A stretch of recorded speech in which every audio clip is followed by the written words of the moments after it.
नमस्कार दोस्तों, मैं जगदीश परियार आप सभी का हार्दिक स्वागत करता हूं आपके अपने YouTube channel Sarvodaya education hub में। एक बार फिर हाजिर हूं मैं आपके सामने एक और नया सेशन लेके।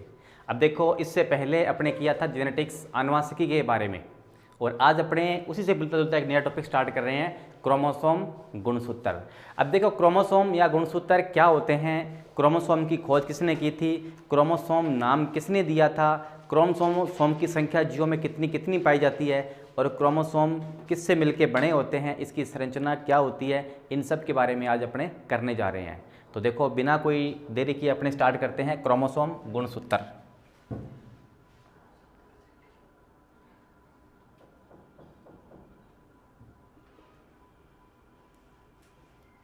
अब देखो, सबसे पहली बात आती है कि गुणसूत्र की खोज किसने की थी, गुणसूत्र के खोजकर्ता कौन थे, किसने गुणसूत्र को सबसे पहले खोजा था। तो देखो, यहाँ लिखेंगे अपने खोज।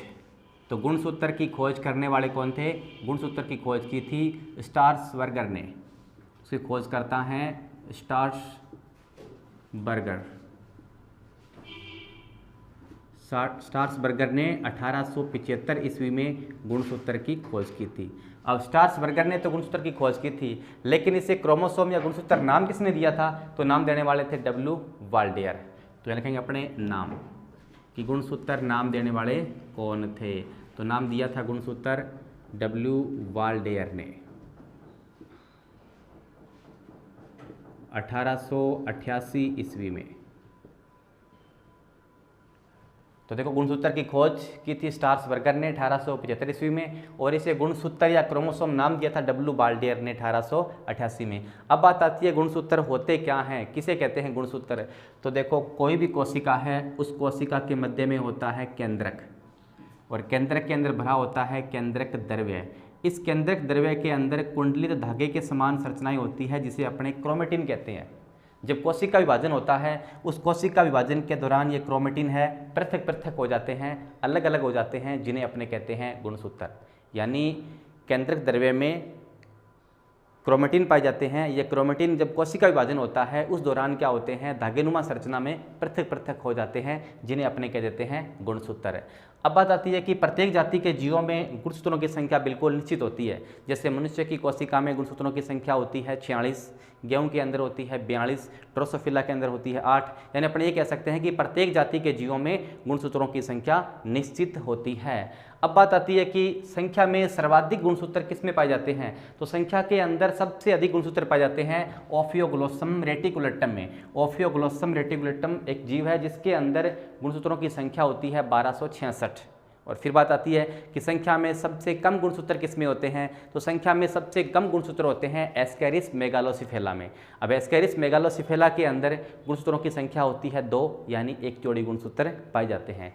फिर बात आती है कि आकार में सबसे बड़े गुणसूत्र किसके अंदर पाए जाते हैं, यानी वह कौन सा जीव है जिसके अंदर गुणसूत्र का आकार है वो सबसे बड़ा होता है। तो ये होते हैं ट्रिलियम में।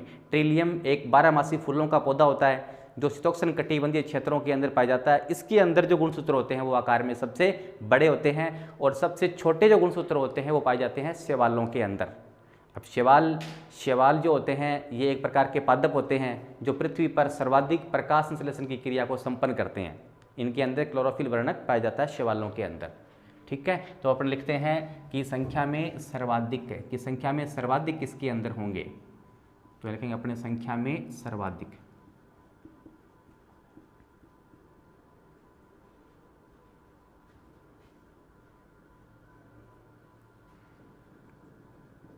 तो ये होते हैं ओफियोग्लोसम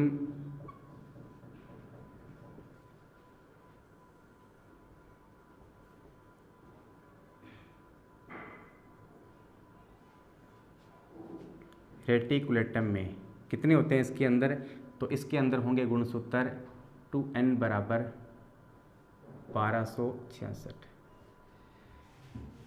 फिर बात आती है संख्या में न्यूनतम।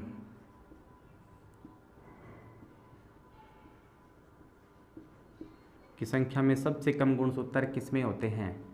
तो ये होते हैं एस्केरिस मेगालोसिफेला में।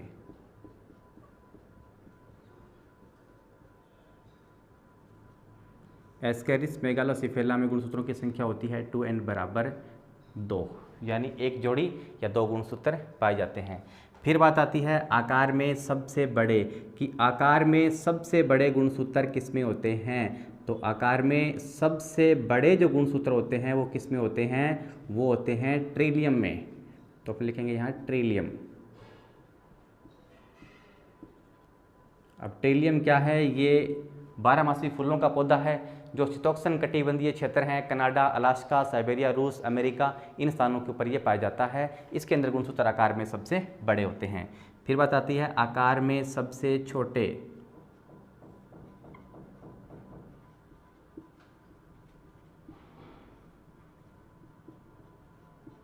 तो आकार में सबसे छोटे गुणसूत्र किस में होते हैं, तो ये होते हैं शैवाल में। आकार में सबसे छोटे होते हैं शैवाल में। तो अब इसको कीजिए नोट, फिर अपने बढ़ते हैं आगे।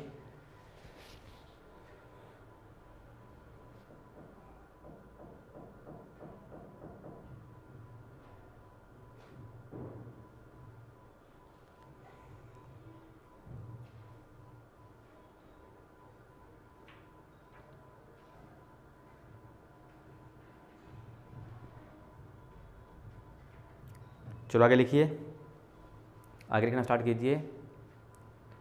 केंद्रक द्रव्य में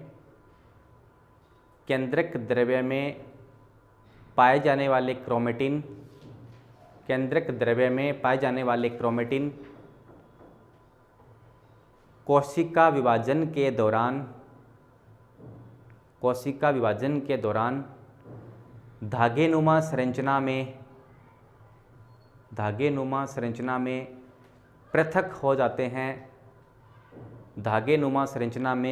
हो जाते हैं, जिन्हें गुणसूत्र कहते हैं। धागेनुमा संरचना में पृथक हो जाते हैं, जिन्हें गुणसूत्र कहते हैं।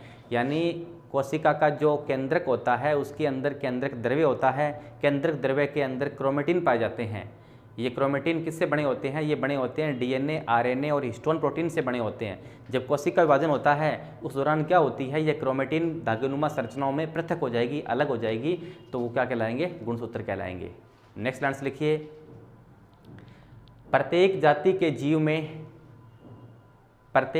के जीव में गुणसूत्रों की संख्या निश्चित होती है। प्रत्येक जाति के जीव में गुणसूत्रों की संख्या निश्चित होती है। जैसे कि अब आप नेक्स्ट लाइन से लिखिए, मनुष्य,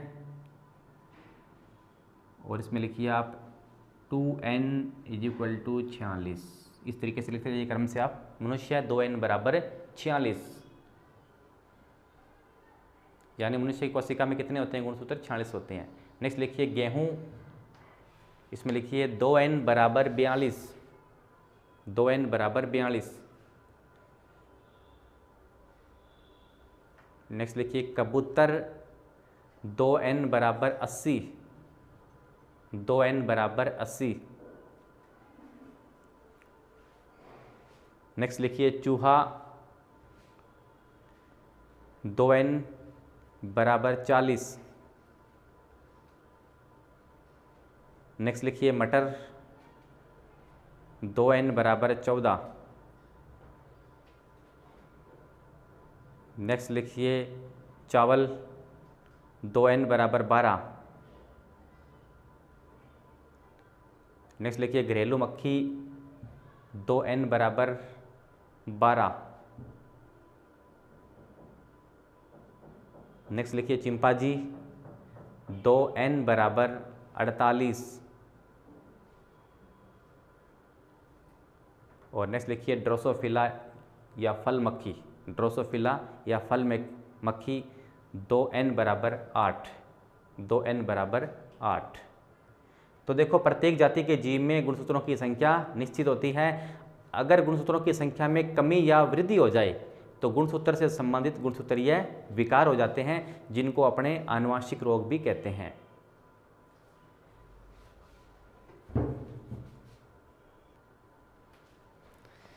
चलो बढ़ते हैं अपने आगे। अब बात आती है कि गुणसूत्र हैं वो किससे मिलके बने होते हैं, गुणसूत्र के अंदर कौन कौन से पदार्थ होते हैं, और गुणसूत्र से संबंधित सिद्धांत किसने दिए थे, और गुणसूत्रों का अध्ययन अपने कौन सी अवस्था के अंदर करते हैं, और गुणसूत्र जो होते हैं उनमें क्रॉसिंग ओवर यानी जीन विनिमय की क्रिया किस दौरान होती है, इसके बारे में करेंगे।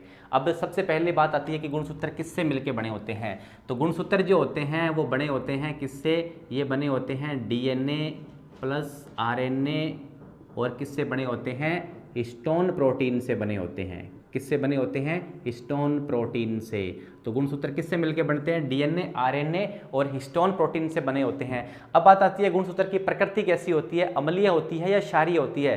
तो बात आती है कि गुणसूत्र की प्रकृति हल्की क्षारीय होती है। अब गुणसूत्र की प्रकृति हल्की क्षारीय क्यों होती है, ये होती है हिस्टोन प्रोटीन के कारण। हिस्टोन प्रोटीन इसके अंदर पाई जाती है, इस कारण इसकी प्रकृति कैसी होती है, हल्की क्षारीय। तो अगर आपसे ये पूछ ले कि गुणसूत्र की प्रकृति या नेचर क्या होगी, तो हल्की क्षारीय होगी। ये हल्की क्षारीय क्यों होती है, हिस्टोन प्रोटीन के कारण होती है, जो गुणसूत्रों को बनाने में सहायक होती है। फिर बात आती है कि गुणसूत्रों का अध्ययन अपने कोशिका विभाजन की कौन सी अवस्था में करते हैं। तो गुणसूत्रों का अध्ययन अपने कोशिका विभाजन की मेटाफेज अवस्था में करते हैं, या इसे मध्य अवस्था भी कहते हैं। अब देखो मेटाफेज अवस्था में क्यों करते हैं, क्योंकि इस अवस्था के दौरान गुणसूत्र आकार में, आकृति में बड़े और स्पष्ट दिखाई देते हैं। इसलिए गुणसूत्रों का जो अध्ययन होता है वो अपने करते हैं कोशिका विभाजन की मेटाफेज अवस्था में। ये काफ़ी इंपॉर्टेंट प्रश्न है और पेपर में पूछा भी गया है कि गुणसूत्रों का अध्ययन कोशिका विभाजन की कौन सी अवस्था में किया जाता है। तो गुणसूत्र का अध्ययन कोशिका विभाजन की मेटाफेज अवस्था में करते हैं, क्योंकि इस अवस्था के दौरान गुणसूत्र आकार में, आकृति में बड़े और स्पष्ट दिखाई देते हैं। फिर बात आती है कि गुणसूत्रों के अंदर जीन विनिमय, जिसे अपने बोलते हैं क्रॉसिंग ओवर, कि गुणसूत्रों में जीन विनिमय की क्रिया, या अपने कह सकते हैं क्रॉसिंग ओवर की क्रिया है, ये कब होती है, किस अवस्था के दौरान होती है। तो ये क्रॉसिंग ओवर की जो क्रिया होती है ये होती है प्रोफेज अवस्था में। किस अवस्था में होती है, ये प्रोफेज अवस्था के अंदर क्रॉसिंग ओवर यानी जीन विनिमय की क्रिया होती है। तो अपने कह सकते हैं कि जीन विनिमय की क्रिया जो होती है कोशिका विभाजन की कौन सी अवस्था में होती है, तो ये प्रोफेज अवस्था के अंदर इसकी क्रिया होती है। फिर बात आती है गुणसूत्र से संबंधित जो गुणसूत्रीय सिद्धांत था वो किसने दिया था, वो दिया था स्टन और बोवेरी ने। दो वैज्ञानिक थे, स्टन और बोवेरी, जिन्होंने गुणसूत्र का गुणसूत्रीय सिद्धांत दिया था। तो गुणसूत्रीय सिद्धांत देने वाले कौन थे, स्टन और बोवेरी थे। अब देखो एक गुणसूत्र जो होता है वो किससे मिलकर बना होता है, तो एक गुणसूत्र में दो अर्ध गुणसूत्र पाए जाते हैं जिसे अपने क्रोमेटिड कहते हैं। तो अपने कह सकते हैं एक गुणसूत्र में दो क्रोमेटिड या अर्ध गुणसूत्र पाए जाते हैं। तो आप लिखना स्टार्ट कीजिए। पहले आप लिखिए गुणसूत्र, गुणसूत्र डीएनए, आरएनए व हिस्टोन प्रोटीन से बने होते हैं। गुणसूत्र डीएनए, आरएनए व हिस्टोन प्रोटीन से बने होते हैं।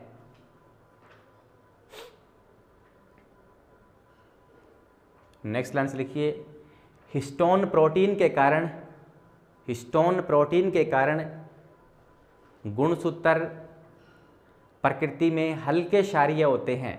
हिस्टोन प्रोटीन के कारण गुणसूत्र प्रकृति में हल्के क्षारीय होते हैं।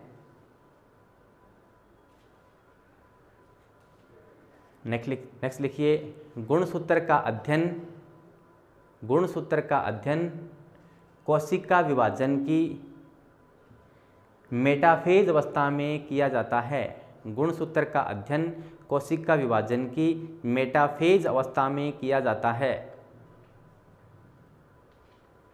क्योंकि इस अवस्था में गुणसूत्र आकृति में बड़े व स्पष्ट दिखाई देते हैं। क्योंकि इस अवस्था में गुणसूत्र आकृति में बड़े व स्पष्ट दिखाई देते हैं।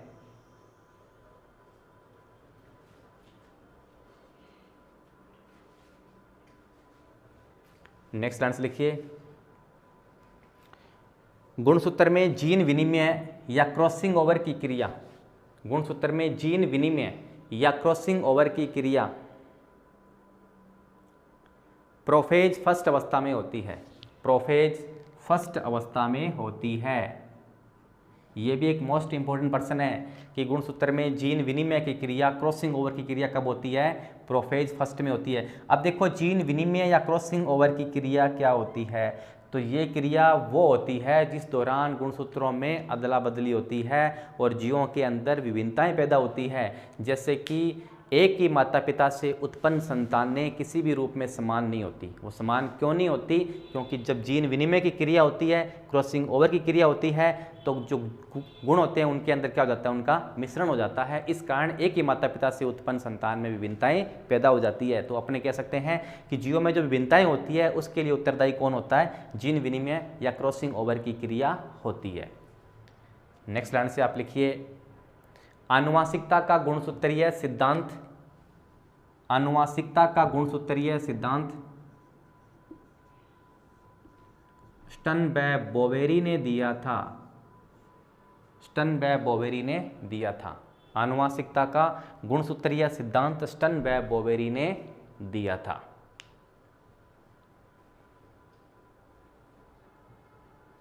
आनुवांशिकता का गुणसूत्रीय सिद्धांत स्टनबैक-बोवेरी ने दिया था। अब अपने करेंगे गुणसूत्र की संरचना के बारे में।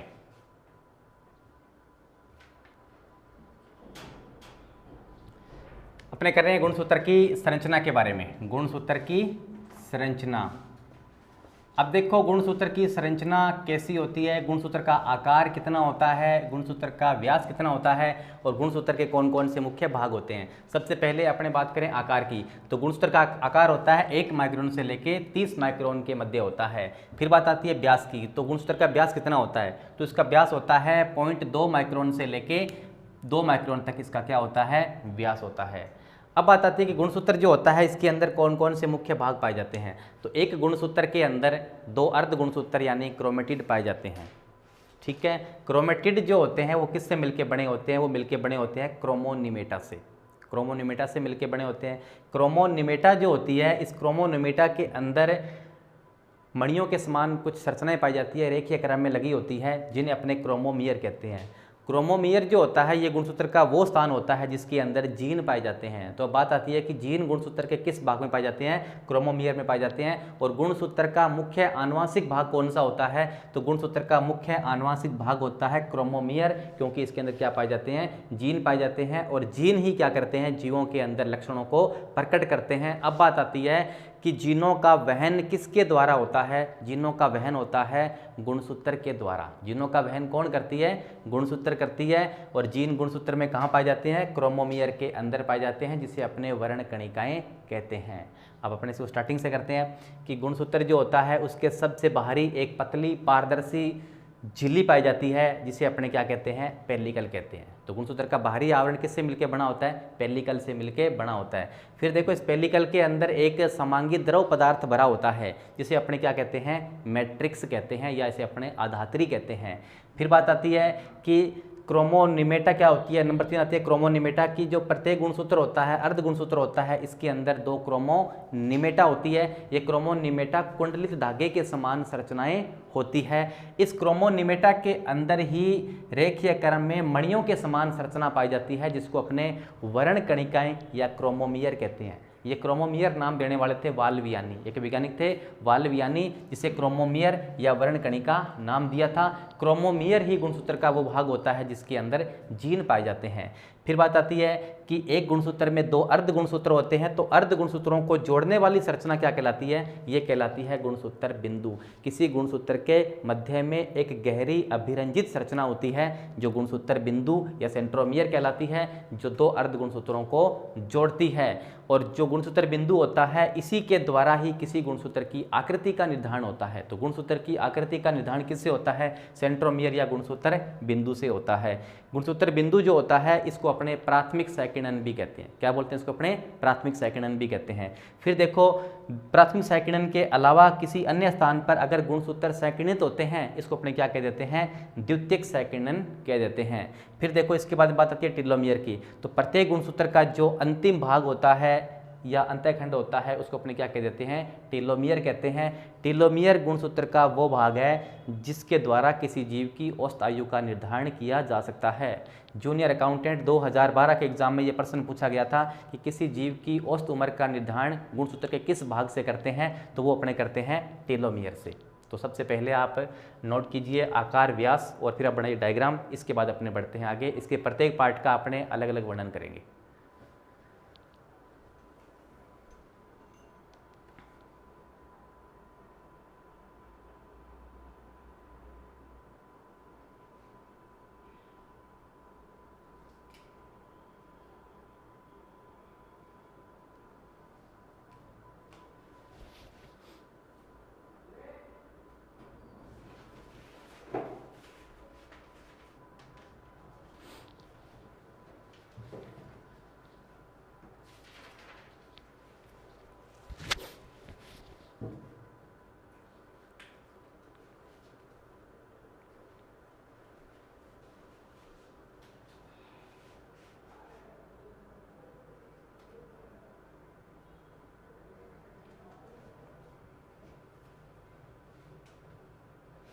अब इसके बाद आप नोट कीजिए, आगे लिखिए।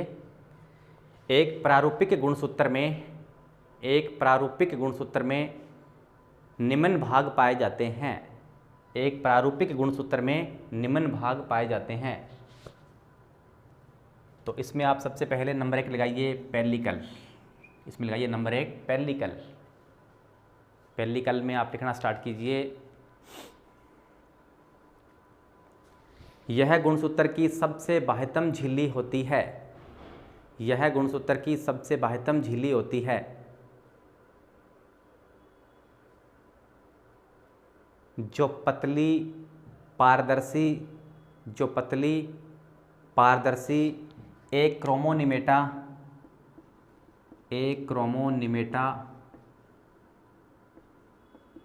व नॉन जेनेटिक होती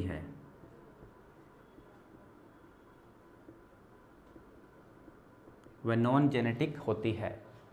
यह गुणसूत्र की सबसे बाह्यतम झिल्ली होती है जो पतली, पारदर्शी, एक क्रोमोनिमेटा व नॉन जेनेटिक होती है।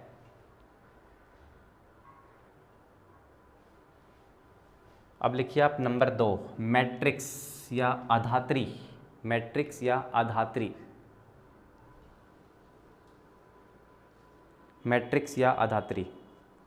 इसके अंदर आप लिखिए पेल्लिकल के अंदर जेली के समान अक्रिस्टलीय समांगी द्रव भरा रहता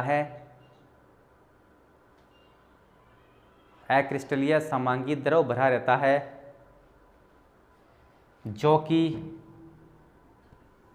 नॉन जेनेटिक होता है।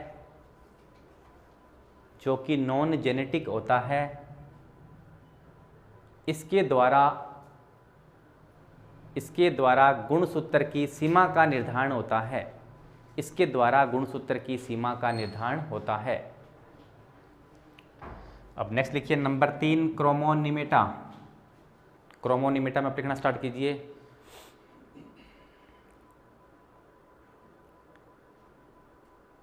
एक गुणसूत्र में 2 अर्ध गुणसूत्र पाए जाते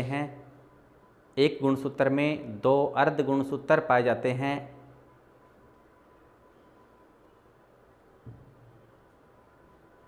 और एक अर्ध गुणसूत्र में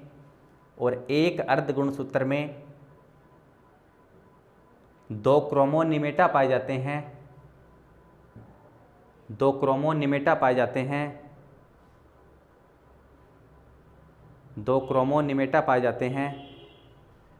ये क्रोमोनिमेटा क्रोमेटिन रेशों से बने होते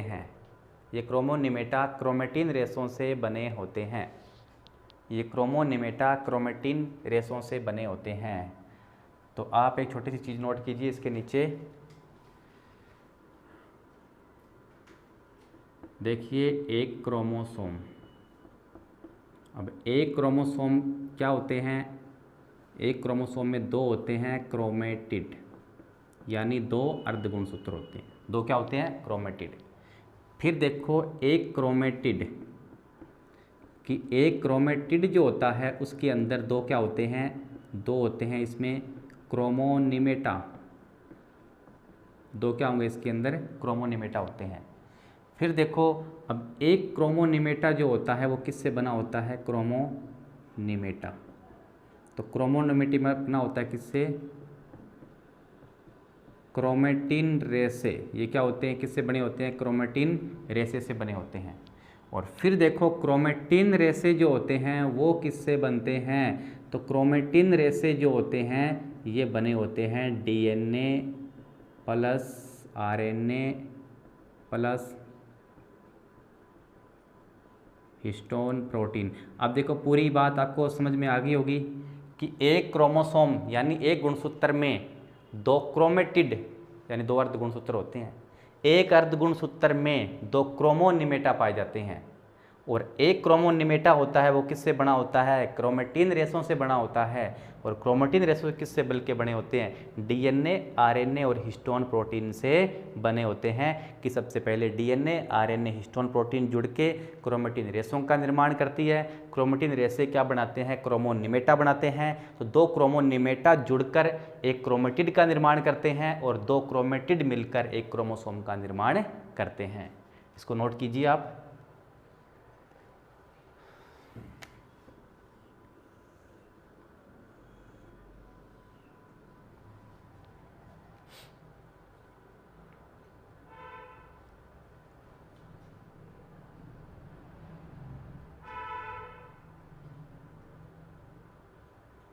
नेक्स्ट आप लिखिए आगे, नंबर 3 है आप सॉरी नंबर 4 है, नंबर 4 लिखिए आप क्रोमोमियर।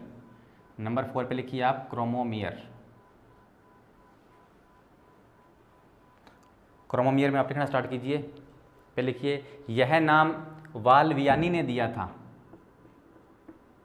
यह नाम वाल्वियानी ने दिया था। यानी क्रोमोमियर नाम किसने दिया था, वाल्वियानी ने दिया था।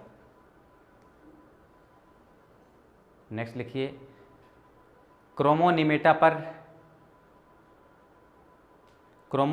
पर रेखीय क्रम में मिलने वाली संरचनाएं, क्रोमोनिमेटा पर रेखीय क्रम में मिलने वाली संरचनाएं जिनकी संख्या व स्थान प्रत्येक गुणसूत्र में निश्चित होता है, जिनकी संख्या व स्थान प्रत्येक गुणसूत्र में निश्चित होता है, क्रोमोमियर कहलाती है। प्रत्येक क्रोमोनिमेटा में मिलने वाली रेखीय संरचनाएं जिनका प्रत्येक गुणसूत्र में संख्या व स्थान निश्चित होता है, क्रोमोमियर कहलाती है। इसी में लिखिए नेक्स्ट लाइन से, क्रोमोमियर गुणसूत्र का वह भाग है, क्रोमोमियर गुणसूत्र का वह भाग है जिसमें जीन पाए जाते हैं। क्रोमोमियर गुणसूत्र का वह भाग है जिसमें जीन पाए जाते हैं।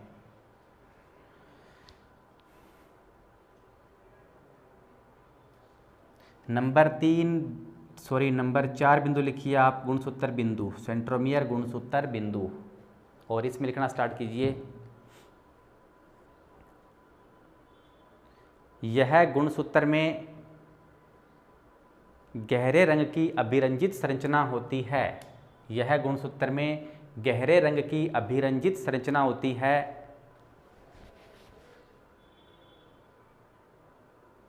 जो 2 अर्ध गुणसूत्रों को जोड़ती है, जो 2 अर्ध गुणसूत्रों को जोड़ती है। यह गुणसूत्र में गहरे अभिरंजित संरचना होती है जो 2 अर्ध गुणसूत्रों को जोड़ती है।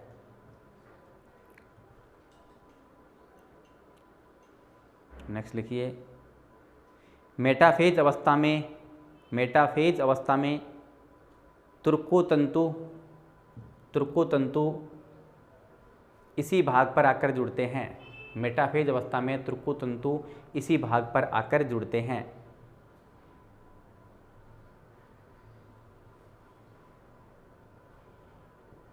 नेक्स्ट लिखिए, इसे प्राथमिक संकीर्णन भी कहते हैं, इसे प्राथमिक संकीर्णन भी कहते हैं, इसे प्राथमिक संकीर्णन भी कहते हैं, इसे प्राथमिक संकीर्णन भी कहते हैं। नेक्स्ट लाइन से लिखिए इसी में, इसके द्वारा गुणसूत्र की आकृति का निर्धारण होता है, इसके द्वारा गुणसूत्र की आकृति का निर्धारण होता है। और अब नंबर 5 लिखिए आप, द्वितीय सैकड़न। नंबर 5 है द्वितीयक सैकड़न। इसमें आप लिखिए प्राथमिक सैकड़न के अलावा, प्राथमिक सैकड़न के अलावा किसी अन्य स्थान पर मिलने वाला सैकड़न, प्राथमिक सैकड़न के अलावा किसी अन्य स्थान पर मिलने वाला सैकड़न द्वितीयक सैकड़न कहलाता है। प्राथमिक सैकड़न के अलावा किसी अन्य स्थान पर मिलने वाला सैकड़न द्वितीयक सैकड़न कहलाता है।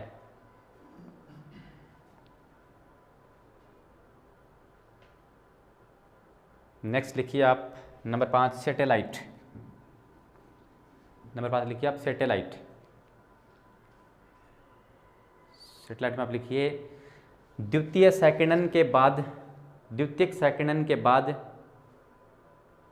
गुणसूत्र का गोल घुंडीनुमा भाग, द्वितीयक सैकड़न के बाद गुणसूत्र का गोल घुंडीनुमा भाग द्वितीयक सैकड़न कहलाता है। सॉरी, ये लिखिए कि द्वितीयक सैकड़न के बाद गुणसूत्र का गोल घुंडीनुमा भाग सैटेलाइट कहलाता है। द्वितीयक सैकड़न के बाद गुणसूत्र का गोल घुंडीनुमा भाग सैटेलाइट कहलाता है।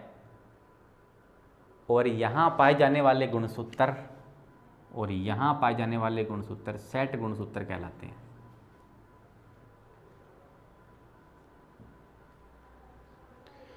और अंतिम भाग लिखिए आप टीलोमियर अंतःखंड। टीलोमियर अंतःखंड। टीलोमियर अंतःखंड। टीलोमियर अंतःखंड में आप लिखिए प्रत्येक गुणसूत्र का अंतिम भाग, प्रत्येक गुणसूत्र का अंतिम भाग टीलोमियर या अंतःखंड कहलाता है। टीलोमियर या अंतःखंड कहलाता है।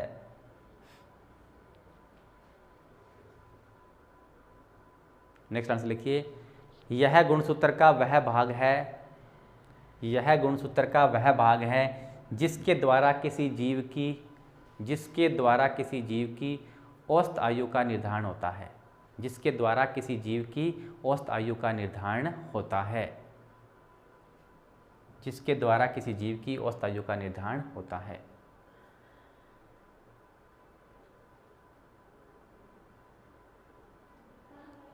तो ये तो था आज का सेशन अपना, जिसके अंदर अपने किया था क्रोमोसोम गुणसूत्र के बारे में। और कल मिलेंगे अपने एक नए सेशन के साथ, और उम्मीद करता हूँ कि आप सब घर पर अच्छे से होंगे और सब अपनी पढ़ाई पे व्यस्त होंगे।